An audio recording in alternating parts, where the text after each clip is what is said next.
AITA for smashing a $10,000 sculpture my brother made out of our late mother's most treasured childhood belongings, which she promised to me.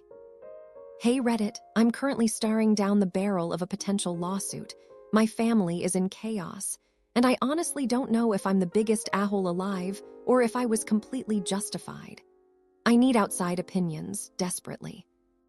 My 32F mother, 53F, passed away recently, and it's been devastating. She was a wonderful woman, and part of her legacy was a small, unassuming wooden chest filled with her most sentimental childhood items. We're talking truly irreplaceable stuff. A tiny, hand-stitched sampler from when she was 5, a slightly chipped porcelain doll that was her favorite, her grandmother's locket, the one she wore every day until she died, pressed flowers from her high school prom, and a stack of faded, crinkled photos of her and my dad before they even got married. Mom always told me that box, those specific items, would be mine one day. She knew how much I cherished history and sentimentality, while my older brother, Ethan, 36M, always rolled his eyes at what he called dust-collecting trinkets. She even started a list for her will, specifying who got what sentimental items, but she tragically passed before finishing it or getting it legally notarized. The rest of her estate, house, money, etc., was to be split 50-50 between Ethan and me. No issues there, or so I thought. A few weeks after the funeral, Ethan calls me, sounding unusually gleeful. He invites me over, saying he has something to show me regarding Mom's legacy. I walk into his minimalist, stark living room, and there it is, on a pristine white pedestal. A sculpture. It was a nightmare. A jagged, abstract mass of hardened resin, metal, and what looked like bits of things. And then I saw them.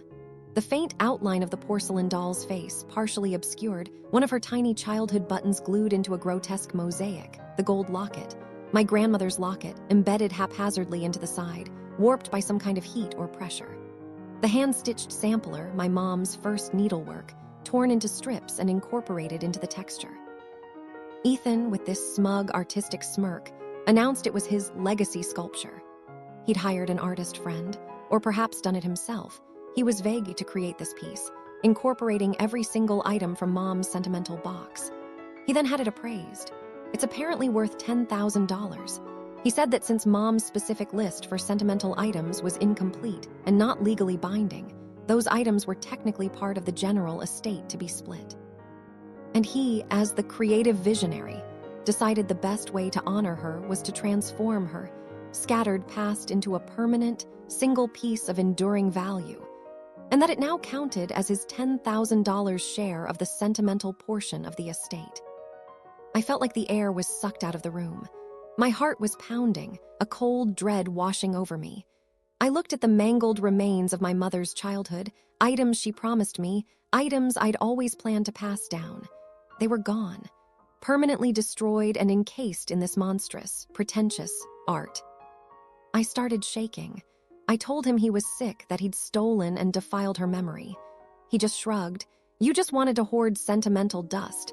I created something real, something of value. That was it. Something snapped. I saw red. There was an antique brass fire poker next to his fireplace. Without thinking, without a single rational thought, I grabbed it, and I swung. I hit that sculpture again and again and again. Resin, shattered porcelain, bits of metal, and fragments of those precious childhood items flew everywhere. Ethan started screaming, "What are you doing? That's $10,000. You're destroying my property." I just kept hitting it until my arms ached, and there was nothing left but a pile of debris on his pristine white rug. Now he's threatening to sue me for property damage and demanding I pay him the $10,000. My dad, who is thankfully still with us but deeply upset by all of this, says I went too far, even if Ethan was a jerk. My aunt says Ethan is the true a-hole for destroying Mom's memory. So Reddit, AITA. Did I take it too far, or was this justified given what he did? Update 1. Wow, Reddit, I am absolutely floored by the response. Thank you to everyone who weighed in. The sheer volume of NTA votes mixed with some very firm YTA for destroying property has made me feel slightly less insane, but still in a legal pickle. Ethan went through with his threat and sent a formal demand letter from his lawyer for $10,000. He also informed the family that I am officially dead to him. My dad is trying to mediate, but it's like talking to a brick wall.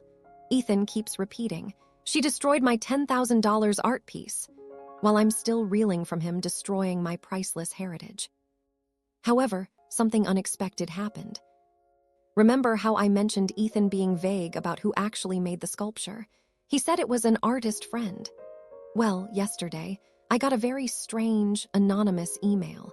The subject line was about the legacy sculpture. The email was from Chloe, the actual artist Ethan commissioned. She sounded incredibly distraught. She said Ethan had approached her with the box of items, describing them as junk I need to get rid of, but make it look artistic, like a statement about the impermanence of memory. She specifically mentioned him telling her that none of the items had sentimental value to him or his family, and that he just wanted a shocking, high-value piece to complete his inheritance. She attached photos and videos of the creation process. They show the items being deliberately mangled, submerged in resin, twisted with wires, all according to Ethan's vision. She also included the original invoice. The invoice to Ethan for her work, $1,200. The $10,000 appraisal was done by a friend of Ethan's, known for overinflating values for conceptual art pieces. Chloe seemed genuinely horrified when she learned the true context from my original AITA post, which she found online. She says she feels complicit in destroying something so precious and wants to help in any way she can. So, while I'm still technically on the hook for property damage, the value might be closer to $1,200, her fee, rather than $10,000. More importantly, this email completely blows apart Ethan's narrative that he was honoring Mom. He deliberately lied and manipulated. I've forwarded all this to my dad and our family lawyer. This is getting complicated fast. I'll keep you updated. Update 2.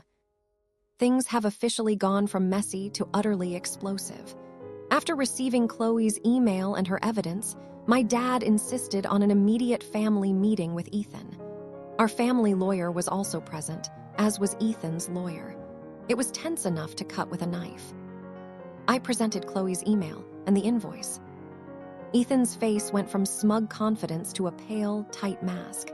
His lawyer tried to dismiss it as hearsay and a disgruntled artist trying to extort more money. But Chloe had provided detailed, time-stamped communications and process videos. It was undeniable. Ethan had clearly misrepresented his intentions and the true value of the art. My lawyer then dropped the bombshell, a previously undiscovered codicil to my mother's will. Apparently, Mom had a falling out with her lawyer shortly before she passed and had consulted a new lawyer for some final estate planning.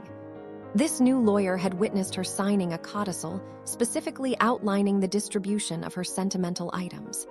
It was detailed, explicit, and legally binding. And guess what? The wooden chest of childhood items, the ones Ethan destroyed, were explicitly willed to me. No ambiguity, no split evenly. Just to my daughter my name, as she understands their true worth. Ethan completely lost it.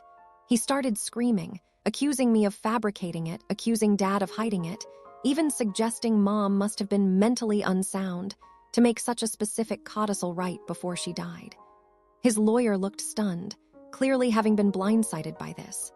My dad, who was also unaware of this codicil, looked heartbroken and furious at Ethan's reaction. The meeting ended in pandemonium. Ethan stormed out, threatening to contest the entire will. His lawyer basically told him he was in a losing battle regarding the specific items, but they'd fight the overall estate if he wanted. So now, not only did he destroy my rightful inheritance, but he did it while knowing, subconsciously or consciously, that he was acting against Mom's wishes. The property damage claim against me is basically dead in the water, or at least significantly reduced, as the item wasn't truly his to value at $10,000, and he technically destroyed my property first. This isn't over, not by a long shot, but I feel a strange sense of vindication, even amidst the chaos. Final update. It's been months since my last update, and I finally feel like I can give you all a true resolution.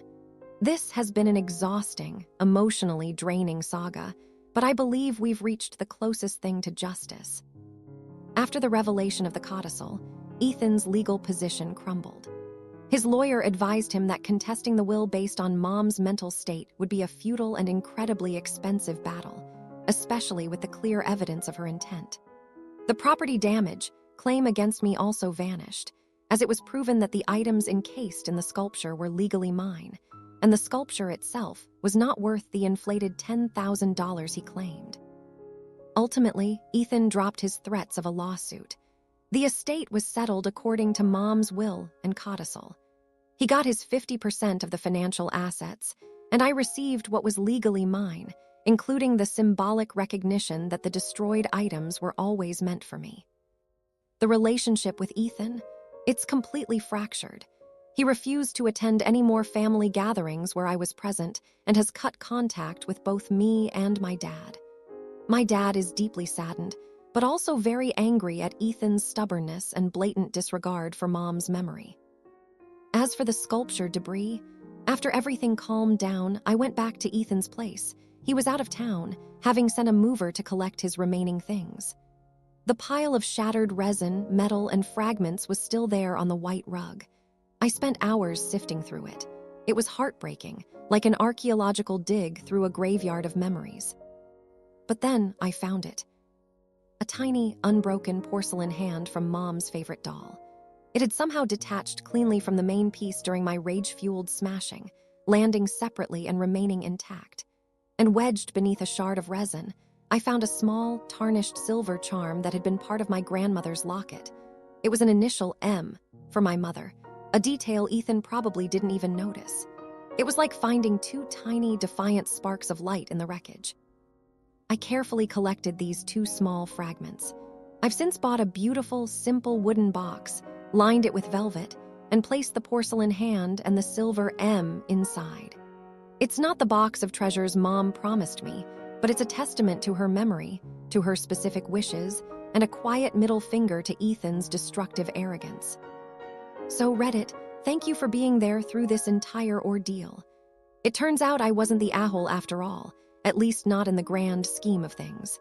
Sometimes, justice looks like a pile of broken art and a tiny, defiant porcelain hand.